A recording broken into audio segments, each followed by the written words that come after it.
د دغه نه میلې چې دی د ښارونو نه چې دی اطرافونو ته راغلي دي او زیاتره خلک چې دی اطراف ته میلو ته ځي اوس الحمدلله امن دی هېڅ مشکل نشته دی هر څوک کولی شي چې په ښه ارام او خوشحالۍ فضا کې چې دی د اختر 3 ورځې په ښې ولمانځي.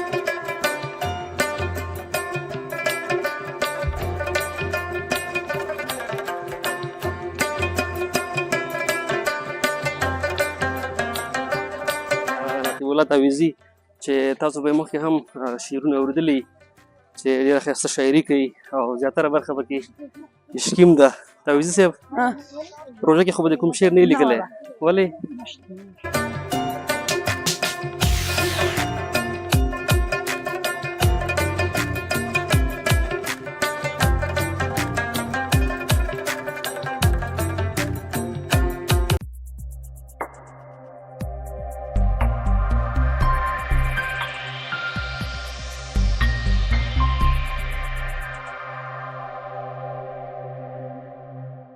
سلامونه، ستړي مه شئ، وخت هم په خیر. د همیشه بهار یوټیوب چینل ډېرو درنو لیدونکو او اورېدونکو په دې هیله چې روغ جوړ او خوشحاله اوسئ. قانت الله باور یم او یو ځل بیا ستاسو په درانه چوپړ کې حاضر شوی یم. قدرمنو خوږو لیدونکو، خوږیاڼو ولسوالۍ ته راغلی یو. دا چې نن د کوچني اختر لومړۍ مبارکه ورځ ده، په لومړي سر کې تاسو ټولو ته بهرمیشتو مسافرو کوم چې هیواد دننه دي د نیکمرغه کوچني اختر مبارکي وایم. الله تعالی دې وکړي چې د روژې مبارکه میاشت در باندې په خوښۍ، خوشحالۍ او له عبادتونو څخه ډکه تېره شوې اوسي. نو دا چې د اختر لومړۍ ورځ ده، موږ هم په دې تړاو وغوښتل چې د اختر لومړۍ ورځ په کلي کې تاسو لپاره صف کړو. نو زیاترو ملګرو غوښتنه وه چې د اختر لومړۍ ورځ موږ لپاره یوه خپرونه باید له کلي څخه جوړه شي. دا چې په کلي کې اختر څنګه لمانځل کېږي، د پوخا په پرتله د اختر خوندونه اوس څنګه شوي، زیات شوي، کم شوي دي، تر څنګه نور مختلفې برخې تاسو سره شریکوو په نننۍ خپرونه کې. نو زموږ دغه خپرونه در سره د پیل څخه تر پایه پورې وګورئ او که زموږ چینل مو سبسکرایب کړی نه وي هغه هم در سره سبسکرایب کړئ.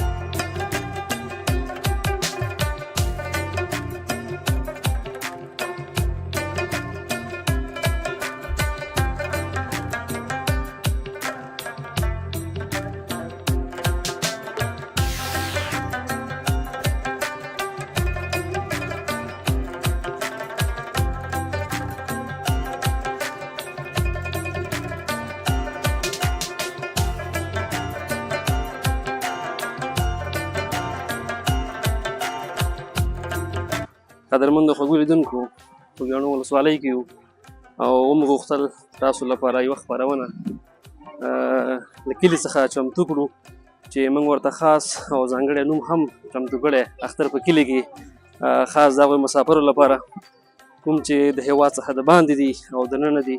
نو زیاتره غوښتنه کړې وه چې موږ لپاره دغسې یوه خپرونه باید ترتیب شي تر څو خپله سیمه وګورو او تر څنګ په کلي کې د اختر هغه جمع جوش د تېر په پرتله څومره زیات شوی، کم شوی.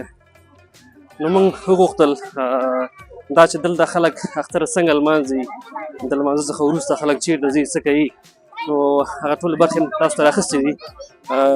زموږ ملتیا وکړئ او د اختر د لومړۍ ورځې دغه خپرونه در سره د پیل څخه تر پایه پورې وګورئ او که زموږ چینل مو هم سبسکرایب کړی نه وي هغه هم سبسکرایب کړئ. تعویزي صاحب سلامونه. بخیر. جوړ بخیر. خیر.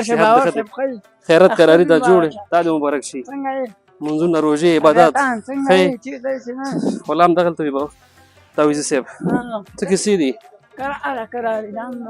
روژې په خیر تېرې شوې؟ بالکل په خیر. ټولې ورته وخوړې؟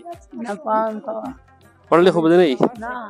قدرمنو خوږو لیدونکو، نقیب الله تعویزي چې تاسو به یې مخکې هم شعرونه اورېدلي چې ډېره ښایسته شاعري کوي او زیاتره برخه پکې عشقیم ده. تعویزي صاحب روژه کې خو به د کوم شعر نه یې لیکلی؟ ولې؟ روژې دې بیخي ښې وتې؟ بیخي ښه. نورې څه غورې دي؟ مانځه ته به ځو له خیره؟ که نه زیارت ته خو زه ځم خو خو مونږ نه کوي د غونډې روټۍ به دوام خوړلې ولې خوړلي کوي نه تعویذي کوم نوی شعر نشته سره نه ولا ولې زوړ ګورو ووایه خو چې ښکیله یي زم دې روانه کې ووایه ځه چې خلک ورنه خوند والي نوی شعر به زوړ شعر به درته ووایم وایي بل شعر به درته ووایم وایي حقیقت نه لري دوکه به دې کړي حقیقت نه لري دوکه به دې کړي خوبونه مو وي نه خفه به دې کړي لکه پتنګ د شمو ګرد تاویدم لکه پتنګ د شمو ګرد تاویدم چا راته وویل لیره به دې کړي زړګیه نور د ښکلو لاس واله ته زړګیه نور د ښکلو لاس واله ته چا راته وویل لمبه به دې کړي په نیمو شپو کې مه راوځه رقیبان ګرځي په نیمو شپو کې مه راوځه رقیبان ګرځي خدای نه حاصله بیا سره به دې کړي که په تورو غرو پناه یې رانه خدای خو دې شته دی راسره به دې کړي تورو ګورګورو پسې غرو ته خو تاسې لاړې که باران راغی نو لمده به دې کړي دا څه وایي اورینه غاړې غاړې ته ناستې جینۍ غمونه مه کوه زړه به دې کړي والله چې ډېر خوند یې وکړې ښه چې نه مخکې داسې شعر وویلې پوه شوې چې خوند یې وکړې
قدرمندو خوږو لیدونکو دغه ډله ځوانان چې تاسو ګورئ دغلته ناست دي او یو پارټي برابره کړې ده دا چې دوی اختر څنګه پیل کړی دی نو زه دوی سره غږېږم او زموږ ملتیا وکړئ السلام علیکم ورحمت الله وعلیکم السلام منذ روزه قبول شه اختر دې مبارک شه منذ روزه قبول شه اختر دې مبارک شه منذ روزه اختر دې مبارک شه منذ روزه اختر دې مبارک شه منذ روزه اختر دې مبارک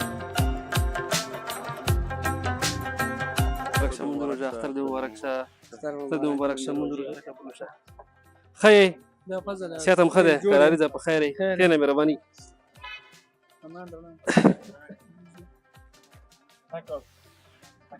کامرامین صاحب لږ مخکې راځه تر څنګ ما سره ډله ځوانان ناست دي نو دو نوشابه راخیستې ده دا چې دوی اختر څنګه پیل کړی دی او روژه پرې څنګه تېره شوې ده تر څنګ ما سره یو ورور ناست دی ده سره غږېږم وروره سلام ستړی مه شي وعلیکم سلام وروره ښه یې جوړ یې په خیر یې ډېره زیاته مننه خوشحاله اوسئ که نوم دې م راته واخلي تر څو لیدونکي دې مکمل وپېژني نوم مې سید بلال سیدي دی او د کوزبار پاچایانو اوسېدونکی یم سیدي صاحب څه حالات دي اول دا راته ووایه چې د روژې مبارکه میاشت درباندې څنګه تېره شوه بس په خیر سره په خیر او خوشحالۍ سره تېره شوله او ښه په دغه مو ولمانځله په عبادتونو او په ذکر او اذکار هم تېر کړه په الله دې خپل دربار کې قبول او منظور کړي دا راته ووایه چې روژې خو به سختې نه وي د اخره کې والا اوله کې خو ښې وي خو د اخره کې د 25 نه دېخوا ډېرې سختې شوې ځکه چې لږ ذره یو څه کارونه و هغه هم پکې وشو او پسې راتېر شه لږ ذره سختې وي. او که ورځنۍ چارې مرته ووایې په کومو کارونو بوخت یې څه کوې؟ ورځنۍ چارې خو باور صاحب فلحال محصل یم د ساینسي طبي علومو انسټیټیوټ د نرسنګ څانګې د 4م سیمسټر محصل یم او تګ راتګ مې کول روژه کې او همدغه مصروفیتونه دي. تا لپاره به واقعا ولا ډېره سخته وه نو ځکه چې په روژه کې بیا ځې دا چړې هم لږ سخت دی که نه؟ او بالکل والا سخته وه سهار ملازم به تلو او یوه یوه نیمه به بیا راتلو. ډېره مننه. دا چې د اختر لومړۍ مبارکه ورځ ده نو دا راته ووایه چې اختر دې څنګه پیل کړی؟ بس اختر خو تر دا مهاله ښه په خوشحالۍ هم پیل کړی دی ځکه چې ټول مشران او کشران هم پکې ولیدله د شکر احساس شکر ځای دی ځکه چې ټول په کوچني اختر نه تر دې وخته پورې ټول روغ او سلامت او جوړ دي او د شکر ځای دی په دې سره. او که دا هم راته ووایې چې د اخترونو مزې د تیر په پرتله باندې څنګه شوي کمزوري شوي ښې شوي دي؟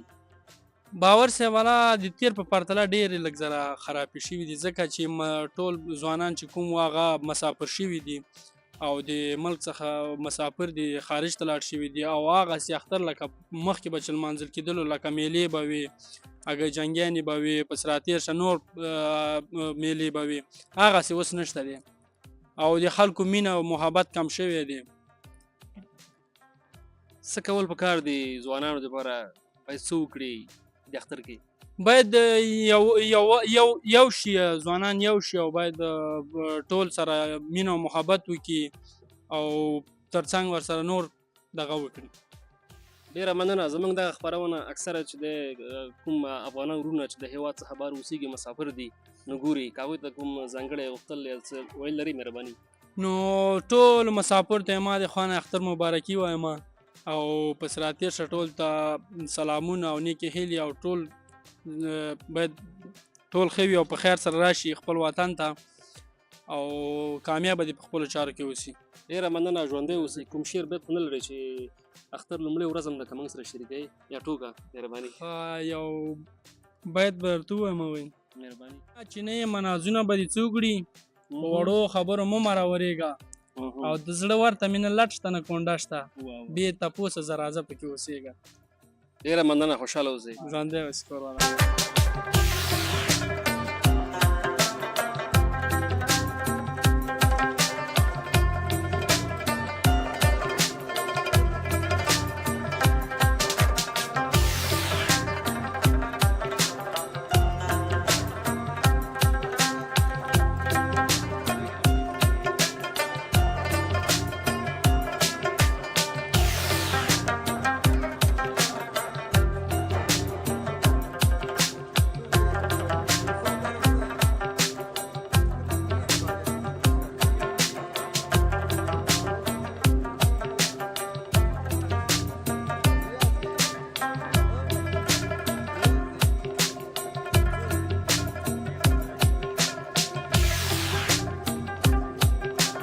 قدرمندو خوږو لیدونکو بیا هم ستړي مه شئ تاسو ته ښه راغلاست وایو په کومه ساحه کې چې ولاړ یو د کوز بهار عالي لیسه ده چې مخکې به یې ورته د شیخ کمبر بابا نوم یادوو. دغسې ناره چې تاسو ته په تصویر کې ښکاري د دې ځای د اوسېدونکو په وینا چې په دې ځای کې ډېر قدیمي دی تقریبا 100 کاله عمر لري نو دا یو پخوانی اثر دی په دې مکتب کې او په شیخ کمبر بابا عالي لیسه کې چې اوس ورته د کوز بهار عالي لیسه وایي نو دا چنار دلته له ډېر وخته اوس هم ژوندی دی او تاسو ګورئ چې هماغسې اوس هم تازه دی. تر څنګ ما سره خوږ ملګری بشرمل سعیدي ولاړ دی. ده سره غږېږم چې روژه مبارکه میاشت پرې څنګه تېره شوه او تر څنګ یې د اختر لومړۍ ورځې څنګه پیل کړې. وروره سلام. ستړی مه شئ. جوړې صحتونه دې ښه دي کلاري ده. ډېره مننه. خوشحاله اوسئ. په خپله څنګه یې؟ الحمدلله خیرت دی. ځان دې مکمل مخامخ کړه کمرې ته. الحمدلله بس ډېره ښایسته روژه وه او خصوصا کومې 25 ورځې یا 26 ورځې چې وي دا بیخي موږ پرې پوه شوي نه یو ځکه موږ کابل کې وو. کابل کې بیا روژه داسې وه چې بیخي سړی ورته نه پوهېدلو نه پکې لوږه وه نه پکې تنده وه. دغه 4 ورځې بیا موږ دلته په ننګرهار کې تېرې کړې او څه روژه سخته وه خو بیا هم هغه 4 15 26 ورځې چې کومې د روژې خوند و هغه خوند بیا په دغې 4 ورځو کې چې هغه دلته چې دا 4 ورځې کې کوم خوند و هغه بیا په هغه کې نه و، ځکه په روژه کې چې لوږه تنده وي دا ډېر خوند لري.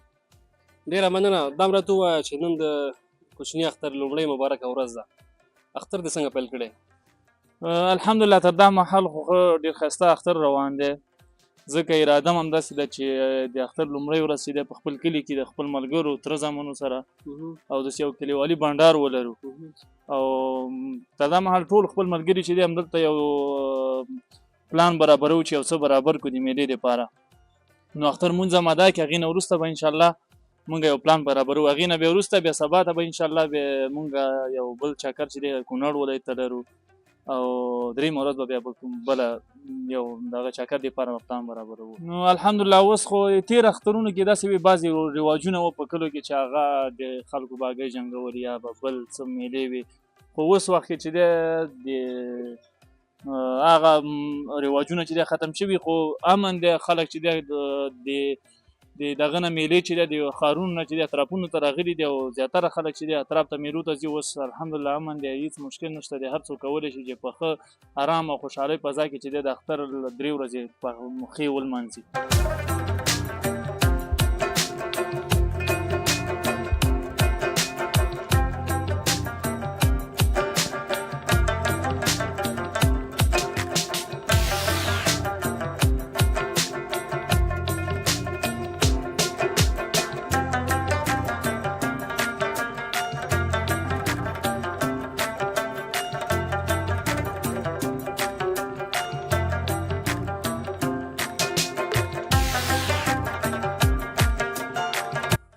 السلام علیکم جو تازه اختر دې مبارک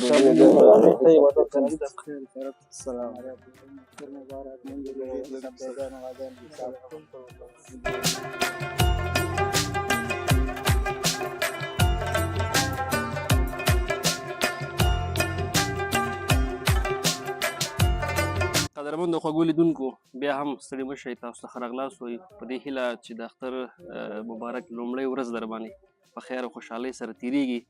د قدرمنو خوږ ملګري رشید سالارزي صاحب څنګ ته راغلی وو اختر مبارکۍ لپاره، او تاسو ګورئ چې ډېره کې ناست یو، شنې چای تیارې دي، او شنې چای او میزونه او کټونه دا د پښتنو پخوانی دود او دستور دی چې هره دیره په کټونو او میز او په شنې چایو باندې آباد وي. نو اطرافي سیمو کې اکثره چای سخت خوند کوي، په شنو دیرو کې کټونه پراته وي، میزونه ایښي. نو ملګری سالارزی صاحب ما سره تر څنګ ناست دی، ده سره غږېږم چې د اختر لومړۍ مبارکه ورځ یې څنګه پیل کړې ده. وروره سلام، ستړی مه شئ. مننه، خیر اوسه صاحب، تاسو ته هرکلی وایم، هر کله راشئ. ډېره مننه، خوشحاله اوسئ. اختر دې مبارک شه، که څه هم مخکې موږ تاسو مبارکي وکړه، بیا هم تاسو ته مبارکي وایو. مننه، خیر اوسه ډاکټر صاحب، الله مو راوله، خیر اوسه ډاکټر صاحب. ډاکټر صاحب فرهاد نه هم ډېره زیاته مننه چې زمونږ ناچیزه دیرې ته راغلل او مونږ ورته هرکلی وایو، او تر څنګ ناست ملګري سنګین بارام خیل نمبر نه چې راغلي تاسو سره او زمونږ دیرې ته راغلي، ډېره زیاته مننه. ډېره مننه، خوشحاله اوسئ. په لومړي سره کې به باوري صاحب دا ووایم چې ټولو هېوادوالو ته د اختر مبارکي وایم، او تر څنګ هغه مسافرونه چې د وطن نه بهر وي دوی ته هم د اختر مبارکي وایم، په دې هیله چې اختر یې په خوښۍ پیل کړی وي. ډېره مننه سالارزی صاحب محترم. که دا راته ووایي چې د روژې مبارکه میاشت در باندې څنګه تېره شوه؟ الحمدلله د الله نه ډېر شکرداره یو. روژه مبارکه میاشت خو داسې میاشت ده چې ټول ګناهونه پکې معاف کېږي، او مسلمانانو دپاره په کال کې یو ځل روژه راځي او د یې فرض عین ده.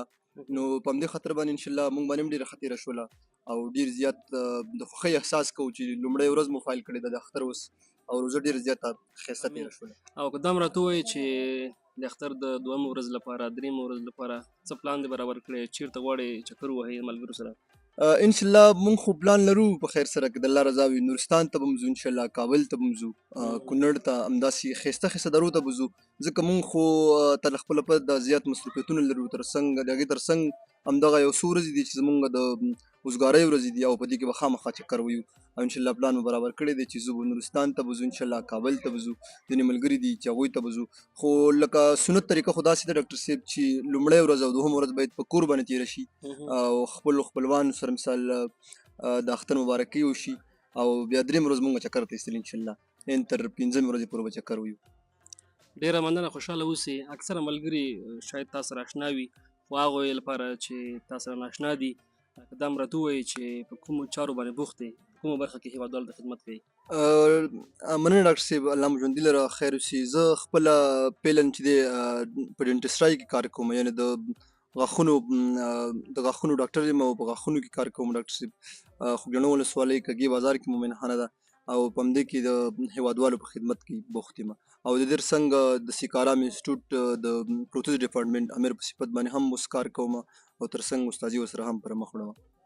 ډېره مننه، بریالی اوسئ. اکثره خلک شکایت کوي د غاښونو ډاکټران ټول مستریان دي، وایي پیسې ډېرې اخلي. وختې شاید ډاکټر صاحب داسې اوسي، نو که چېرته یو ډاکټر ښه کار وکړي نو انشاءالله دغه پیسې چې دوی اخلي دا به انشاءالله نور هم کمي، د دې نه به دا به ډېرې زیاتې کمې راځي. خو که چېرته ښه ورک وکړي، یعنې ښه کار وکړي، لومړی سر کې ښه کار وکړي، نو هر هېوادوال ته دغه غواړي چې تاله درشي کلینیک ته او ته ورله کار وکړي او ښې پیسې درکړي. خو ځینې مثال هغه مستریان چې ورته وایي هغه د بیډیس نه چې کوم فارغ دي، یعنې 2 کلن نه فارغ وي، هغوی ته به شاید مستریان خلک وایي. خو که چېرته ستوماتولوګانو ته راشو او تر څنګ د ننګرهار کې زیاتره د غاښونو ډاکټرانو ته راشو، زموږ استادان دي، موږ ورته احترام لرو، هغوی انشاءالله کار ښه کوي. که پیسې ډېرې هم اخلي نو کومه خبره به نه انشاءالله، خو چې کار ښه وکړي، کار ښه دی. ډېره مننه، خوشحاله اوسئ، بریالی اوسئ. زموږ دغه خپرونه په د هېواد دننه اکثره د هېواد څخه بهر میشتي مسافرو افغانان ګوري. که هغوی لپاره کوم خاص ویل لري یا څه پیغام ورته لري، مهرباني. نو مسافرونو ته مې دا پیغام دی چې مونږ د ویډیو د لارې ستاسو ته د کلي انځور واخیستو. ډاکټر صاحب باوري ستاسو ته ډېر زیات هڅه کړې ده او کوشش ایستلی دی. نو ستاسې ټول مسافرونو نه هیله کوو چې دا ویډیو د همیشه بهار یوټیوب چینل نه وګورئ او تر څو پورې دغه د کلي اختر تاسې د دې کلي اختر په بهر میشتو کې مثال بهر کې انجوای کوي، مثال وی ګورئ او خوند ترنه واخلئ. ډېره مننه. یوه پوښتنه چې باید ما مخکې کړې وه خو اوس زما ذهن ته راغله چې په دې کلي او بانډو کې که نه په کلیوالي سیمو کې خلک اختر پیل څنګه کوي؟ د لمانځه وروسته څه کوي، چېرته ځي او دا رڼا واچوئ موږ ته. لومړیو کې چېرته باوري صاحب وګورو تاسو ته بهتره معلومه ده چې لومړیو کې باید د مثال راوځي، مثال کله چې روژه ختمه شي دوی سهار لمونځ کوي، د سهار لمونځ نه وروسته دوی جومات ته یو څه ناشته تیاره کړي، هغې راوباسي او دلته په شریکه باندې د جومات ګاونډ خلک راځي، دوی غواړي چې دلته روژه ماتې سره وکړي، هغه په سهار کې روژه ماتې وکړي، یعنې مثال روژه ماته کړي، هغې نه وروسته مثال کورو ته ځي او کورو کې کالي اغوندي، د کالیو نه وروسته مثال راوځي بهر ته راوځي، کوم نږدې دوستان وي هغوی ته د اختر مبارکي ورکوي، د هغې نه وروسته بیا ځي جومات ته، جومات ټیم ټاکل شوی اوسي، د ټیم ټاکلو نه وروسته مثال لمونځ کوي او د لمونځ نه بعد چې دی هلته یو بل سره روغبړ کوي، د اختر مبارکي یې ورکوي. او په کلیو بانډو کې خو بهتره ته معلومه ده که څومره هم جنګونه سره شوي وي، دغه یو کار پکې زما ډېر خوښېږي، که څومره هم چا سره جنګونه کړي د اختر په ورځ باندې یو بل ته ښایسته مبارکي ورکوي او ډېر په جوش کې دا ورځ لمانځي، ان تر 15مې ورځې پورې ډېر زیات جوش کې لمانځي دا خلک، او دا د کلیو بانډو یو ښه خصوصیت دی نسبت ښارونو ته. ډېره مننه سالارزی صاحب. که اخره کې خپل هېوادوالو ته څه پیغام لري یا څه غوښتل لري نو مهرباني. هېوادوالو ته مو دا پیغام دی چې باید د خپل وطنوال د تل عمر لپاره سپورټ کړي، هغه که روژه کې وي او که بوزه کې وي، نو خصوصا په اخترونو کې باید سپورټ کړي. زیاتره هېوادوال ډېر د غربت له وجې جامې نه لري، نشي کولی چې د اختر ولمانځي، نو د هېوادوالو ته مو دا پیغام دی چې خپل هېوادوال په هر حالات کې سپورټ کړي او انشاءالله زیاتره بهر میشت چې زه ګورم انشاءالله خپل هېوادوال سپورټ کوي، د هغوی نه هم ډېر زیاته مننه. او کوم چې وستلي دي او لا غواړي چې ځي دوی ته هم هیله ده چې خپل هېوادوال ډېر زیات سپورټ. بیا هم کوم هېوادوال ټولو هېوادوالو ته که د هېواد دننه وي او که خارج کې وي د کوچني اختر مبارکي وایم او په دې هیله چې اختر یې په خوښۍ او خوشحالۍ سره پیل کړی وي. ډېره مننه، خوشحاله اوسئ. مننه ډاکټر صاحب، کور مو ودان خیر اوسئ.